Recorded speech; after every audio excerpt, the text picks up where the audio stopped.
Sebab itu, janganlah kamu khawatir dan berkata, apakah yang akan kami makan? Apakah yang akan kami minum? Apakah yang akan kami pakai? Semua itu dicari bangsa-bangsa yang tidak mengenal Allah. Akan tetapi Bapamu yang di surga tahu bahwa kamu memerlukan semuanya itu. Teman-teman Kristen ya, ini saya tujukan untuk orang-orang Kristen aja. Wajarlah ya kalau kita khawatir. Mungkin khawatir mengenai kesehatan. Ya, mungkin saat ini lagi sakit. Terus kamu adalah tulang punggung keluarga. Dan kalau kamu terus sakit, lalu siapa yang akan menafkahi keluarga? Atau mungkin kamu lagi kekurangan uang karena misalkan belum dapat pekerjaan. Jadi kamu akan berkata, apa yang akan dimakan besok? Apa yang akan diminum? Kekhawatiran itu secara manusiawi wajar lah ya. Tapi buat orang yang pengikut-pengikut Kristus ya, ayat firman Tuhan tadi mengajak kita untuk menyerahkan segala kekhawatiran kita itu kepada Bapa di surga. Bapa di surga atau Tuhan Yesus atau Roh Kudus.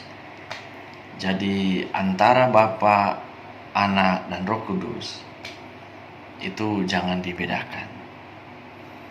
Jangan percaya dengan omongan orang. Wah, itu Bapa punya anak, ya kan? Ibunya mana, bapaknya mana? Itu karena mereka tidak paham. Jadi ayat Alkitab ini mengajarkan kepada kita untuk menyerahkan segala pergumulan atau kekhawatiran. Di sini tadi jelas dikatakan bahwa akan tetapi Bapamu yang di surga tahu bahwa kamu membutuhkan semuanya itu. Bapa di surga tahu kamu membutuhkan pekerjaan. Tapi satu hal yang mau saya katakan, bahwa sesuatu pemberian daripada Tuhan, sebut saja itu pemberian kesehatan, pemberian pekerjaan, atau pemberian semuanya lah, bagi orang yang benar-benar bersandar kepada Tuhan Yesus, maka Tuhan Yesus itu akan memberikan kepada kamu yang terbaik, yang dapat kamu terima dari Tuhan, yang terbaik. Sebut saja contoh, saya belakangan ini juga bergumul mengenai pekerjaan, karena saya ini pekerjaan saya di laut. Seorang pelaut itu ketika turun ke darat, dia selesai kontrak, maka dia akan menjalani masa cuti, istirahat, dan kemudian nanti akan dipanggil lagi oleh perusahaan. Seorang pelaut rata-rata di rumah itu 2-3 bulan cukup, karena setelah itu uangnya biasanya habis. Nah, saya kemarin pulang turun dari kapal terakhir, punya kebutuhan yang sangat banyak. Jadi pada bulan sekarang ini, Maret, April, ya kan, saya sudah kehabisan lah ya. Dan berdoa kepada Tuhan untuk segera bisa bekerja lagi. Tapi tahukah saudara, Tuhan itu tidak menjawab dalam kurun waktu beberapa minggu lah. Berdoa, tapi tidak dijawab. Lalu perusahaan saya kontak, saya bilang bagaimana ini? Mereka mengajukan kepada saya diajukan ke sebuah kapal, saya nggak mau sebut namanya, tapi kapal itu sekarang umurnya sudah 24 tahun. Kalau sudah 24 tahun itu sangat lama. Nah, sebut saja saya dikasih gaji sekian. Nah, saya berdoa kepada Tuhan. Okelah Tuhan, karena saya diajukan ke kapal ini, kiranya Tuhan segera memberangkatkan saya. Berhari-hari saya berdoa, tidak ada jawaban. Tapi saya tetap memegang ini firman Tuhan ini, bahwa Tuhan tahu apa yang saya butuhkan, ya kan? Saya butuh pekerjaan. Nah, karena pada ayat ke-33 ini dikatakan bahwa tetapi carilah dahulu kerajaan Allah dan kebenarannya, maka semuanya itu akan ditambahkan kepadamu. Jadi kita sementara bergumul dengan pekerjaan atau dengan kesehatan atau dengan hal yang lain, kita harus tetap mengutamakan itu hal kerajaan Tuhan.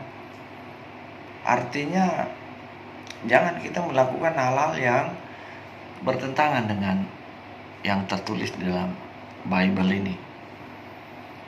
Jangan kita berbohong, ya kan?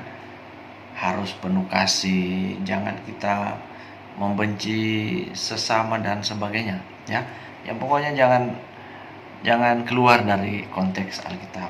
Jadi cari dahulu, maka semua akan ditambahkan. Jadi saya percaya Tuhan akan menjawab doa saya. Jadi saya tetap berdoa. Mengenai kapal yang satu ini yang 24 tahun umur, saya berdoa terus. Apa yang terjadi? Ketika waktu Tuhan datang, perusahaan telepon saya. Waktu itu kekuatan saya sudah mulai habis, ya. Saya berdoa kan jawab, saya sudah mulai stres. Tapi saya tetap diingatkan Roh Kudus. Tuhan tahu. Oke lah. Pada waktu saya sudah limit sudah lelah, ya kan. Belum ada, ini sudah mau habis Februari kemarin. Belum ada jawaban, aduh bulan Maret nanti mau makan apa, ya kan. Akhirnya datang perusahaan telepon, kamu sudah siap berangkat ya? Saya bilang siap. Ini sama owner yang ada di perusahaan yang di luar negeri sana, mereka sudah atur kamu pindah ke kapal yang lain, kapal A. Mau nggak? Gajinya sekian. Oke. Saya bilang oke, atur aja. Saya sudah siap. Jadi teman-teman semua, yang saya doakan itu kapal yang A. Umurnya 24 tahun. Gajinya sekian. Tapi yang dijawab Tuhan kasih kapal B. Kapal itu umurnya belum 2 tahun. Artinya kapal itu dirakit, dirancang atau diluncurkan, launching itu tahun 2023. Jadi belum 2 tahun kapal ini, masih 1 tahun setengah, dan gajinya naik. Nah, itulah Tuhan. Jadi kalau Anda setia kepada Tuhan dan kamu berdoa sesuatu kepada Tuhan, tidak dijawab Tuhan, maka percayalah Tuhan akan menjawab kamu dengan sesuatu yang lebih dahsyat, lebih oke. Jadi sekarang saya tinggal menunggu, karena keberangkatan saya dijadwalkan April saya berangkat. Nah, dengan pemberian Tuhan, pekerjaan yang jauh lebih baik dari yang pernah saya saya pikirkan. Nah, ayat 34 di sini kan dikatakan bahwa sebab itu janganlah kamu khawatir akan hari esok, karena hari esok punya kesusahan sendiri. Kesusahan sehari cukuplah untuk sehari. Nah, jadi di sini Tuhan mengatakan kepada kita bahwa kalau kita hari ini masih bergumul, berdoa, belum dapat jawaban, misalnya lagi sakit, minta kesembuhan, kita belum sembuh hari ini, jangan berkecil hati. Mungkin hari ini kita sakit, besok kita akan sembuh, atau besok juga belum, lusa belum, dan seterusnya. Tapi Raja Salomo berkata, nanti ada waktunya kita akan sehat, kita akan sembuh, kita akan bersukacita kembali. Yang penting pegang ini firman. Ini gak pernah bohong ini. Kalau ada orang yang pada akhirnya pindah keyakinan kepada yang lain, berarti dia gak kuat ini, dia gak mengerti yang ditulis di dalam ini, dia gak paham. Dia mungkin terlalu banyak pakai logika apa. Tapi kalau ini terbukti, makanya kita percaya saja kepada Tuhan dan Dia akan bertindak.